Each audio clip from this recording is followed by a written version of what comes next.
नमस्कार दोस्तों, मैं तरुण जग्गा आप सभी लोगों का आपके अपने प्रेपकर परिवार पर बहुत बहुत स्वागत करता हूं। और आज की इस क्लास में छोटी सी एक क्लास है, एक छोटा सा टॉपिक डिस्कस करना है। इनइक्वालिटी ये टॉपिक कहलाता है। इस तरह के प्रश्नों को कैसे सॉल्व किया जाता है, इस पर हम लोग चर्चा करने वाले हैं। कथन दिया होगा, एक या दो कथन भी हो सकते हैं, उस पर भी विचार करेंगे कि क्या है, और कुछ निष्कर्ष दिए होंगे। ये बताना है कौन सा निष्कर्ष कथन के अनुसार अनुसरण कथन का कर रहा है, ये बताना है। तो इसको बताने के लिए आपको क्या प्रोसेस अपनाना है, किस तरह से, ताकि आप मिनटों सेकंडों में इस प्रकार के प्रश्नों को कर पाए। बहुत ध्यान से मेरी एक एक बात को सुनिएगा।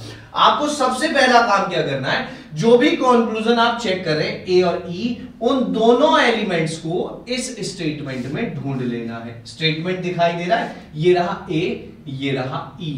ए और ई के बीच में जितने भी चिन्ह आपको दिखाई दे रहे हैं, जितने भी सिंबल्स दिखाई दे रहे हैं, उन सबको ध्यान से देखना है। और उन सिंबल्स में ये देखना है कि क्या डायरेक्शन ऑफ सिंबल्स। सबसे पहली चीज डायरेक्शन ऑफ सिंबल्स है क्या। डायरेक्शन ऑफ सिंबल मतलब कि चिन्ह किस दिशा में खुला हुआ है, ओपन किस साइड में है। देखो जैसे अगर ये देख रहा हूं, ये राइट साइड से ओपन है तो इसकी डायरेक्शन हो गई राइट। ये वाला भी राइट साइड से ओपन है, ये लेफ्ट से ओपन है, ये लेफ्ट से ओपन है। तो राइट से ओपन है तो राइट, और लेफ्ट से ओपन है तो लेफ्ट। और इक्वल का क्या होगा, इक्वल दोनों साइड से ओपन है तो इक्वल को हम लेफ्ट में भी काउंट करते हैं, राइट में भी काउंट करते हैं। जैसी नीड होती है वैसा उसको काउंट कर लिया जाता है। अगर सारे लेफ्ट हैं तो लेफ्ट काउंट कर लो, सारे राइट हैं तो राइट काउंट कर लो, कोई दिक्कत वाली बात नहीं, अपनी इच्छा अनुसार होता है। इसमें क्या हुआ कि डायरेक्शन ऑफ सिंबल अगर आपको किन्हीं दो चिन्हों के बीच में सेम मिल सकती है, डिफरेंट। पहले देखते हैं ए और ई के बीच में, ये राइट में खुल रहा है, ये राइट में खुल रहा है, इसको भी राइट में मान लो, लेकिन ये लेफ्ट में। डायरेक्शन क्या हो गई है, चेंज हो गई है, डिफरेंट डायरेक्शन मिली है। और अगर डिफरेंट डायरेक्शन मिली हो तो कोई निश्चित संबंध ज्ञात नहीं कर सकते। यानी कि आप नहीं बता सकते इस प्रश्न में कि ए ई से बड़ा है, छोटा है या बराबर है। तो अगर चिन्हों की दिशा चेंज हो जाए तो जो भी कंक्लूजन लिखा होगा वो सत्य नहीं होगा। आइदर और लग सकता है, निश्चित रूप से सत्य नहीं होगा। ये बात ध्यान रखें। जैसे अगले को चेक करते हैं। अगला प्रश्न, अगला निष्कर्ष देखो जरा, इसमें क्या है अगले निष्कर्ष में। अगले निष्कर्ष में एफ और बी है, ये रहा बी, ये रहा एफ। एफ और बी के बीच में चिन्हों की दिशा को ऑब्जर्व करना है। ये राइट में, इसे राइट में मान लो, लेकिन ये लेफ्ट में। चिन्हों की दिशा पलट गई है, चेंज हो गई है, तो कंक्लूजन कैसा हो जाएगा, गलत। यानी कि ये फॉलो नहीं कर पाएगा। हम बता नहीं पाएंगे कि एग्जैक्ट दोनों के बीच में क्या रिलेशन है। तो सर हम कब बता पाएंगे रिलेशन क्या है, तब बता पाएंगे जब चिन्हों की दिशा हो जाएगी सेम। चिन्हों की दिशा सेम होने का मतलब हमेशा ये नहीं है कि निष्कर्ष सही ही होगा, लेकिन आप बता जरूर पाएंगे कि सही है या गलत। जैसे ए और डी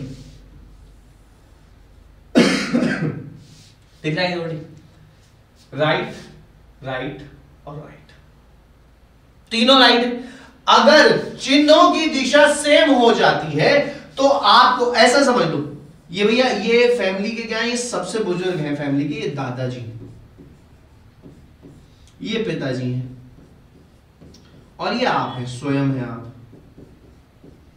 सबसे बड़े कौन भैया, सेम होंगे तो या तो ये वाले चिन्ह मिलेंगे या फिर ये वाले चिन्ह मिलेंगे। एक ही पैटर्न तो मिलेगा। अगर दोनों मिल रहे हैं तब तो डिफरेंट है, गलत है। दोनों मिल ही नहीं सकते, या तो ये मिलेगा या ये मिलेगा। तो हमें देखना है कि जैसे अगर इसकी बात करें, ए और डी के बीच में दादाजी भी खड़े हैं, पिताजी भी खड़े हैं और आप भी खड़े हैं, तो सबसे पहले किसको कहोगे कि दादाजी आप बैठ जाइए चेयर पे। यानी कि आप और आपके पिताजी आगे से हट जाएंगे।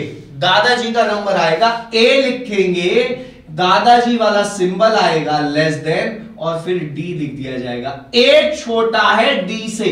क्या यही बात यहां पर लिखी हुई है, यही लिखी हुई है, ए छोटा है डी से, ये फॉलो करेगी, है ना। एक बार और देखते हैं जरा। जैसे ये रहा डी, ये रहा एफ। डी और एफ के बीच में दो चिन्ह हैं, दोनों लेफ्ट में खुल रहे हैं। ये दादाजी हैं और ये पिताजी हैं। इन दोनों में से कौन बड़ा है, दादाजी बड़े हैं, तो ये आगे रास्ते में से हट जाएंगे। डी ग्रेटर देन का चिन्ह आएगा और एफ लिख दिया जाएगा। डी बड़ा है एफ से, यही बात लिखी हुई है बिल्कुल सेम, तो सही है। अगर इसके अलावा कुछ और लिखा होगा तो गलत हो जाएगा। बात आ रही समझ में। एक और इंपॉर्टेंट बात याद रखिएगा कि इसी को वो ऐसे भी लिख सकता है f लेस देन d। इसको गलत मत कर देना, सेम ही तो बात है। f छोटा है d से ये लिखा हो या d बड़ा है f से ये लिखा हो, एक ही तो बात है, गलत नहीं होगा। वो भी कहीं कहीं कि सर ऐसे बताया था।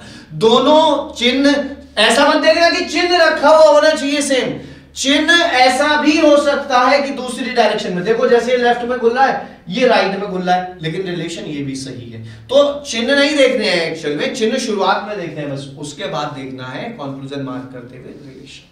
उम्मीद करता हूं कॉन्सेप्ट समझ में आया होगा, थोड़ा सा कॉम्प्लिकेटेड है लेकिन एक बार इसका अभ्यास कर लेंगे तो मिनटों सेकंडों में आंसर कर पाएंगे। ठीक है, इसका स्क्रीनशॉट ले लीजिए आप सभी लोग। निश्चित संबंध निकाल पाने का मतलब ये बिल्कुल नहीं होता है कि संबंध नहीं है, संबंध होता है, आइदर और में लग सकता है, लेकिन निश्चित नहीं होता है, ये कह रहे हैं बस। ठीक है, ये रहा होमवर्क के लिए आपका ये प्रश्न है। इस प्रश्न का जवाब सभी लोग इस वीडियो के कमेंट सेक्शन में दीजिएगा। उम्मीद करता हूं आपको चीजें समझ में आई होंगी। जिसने चैनल को सब्सक्राइब नहीं किया चैनल जरूर सब्सक्राइब कर दे। Thank you so much, bye bye, take care, prep कर, क्रैक कर। ये आपका होमवर्क का प्रश्न।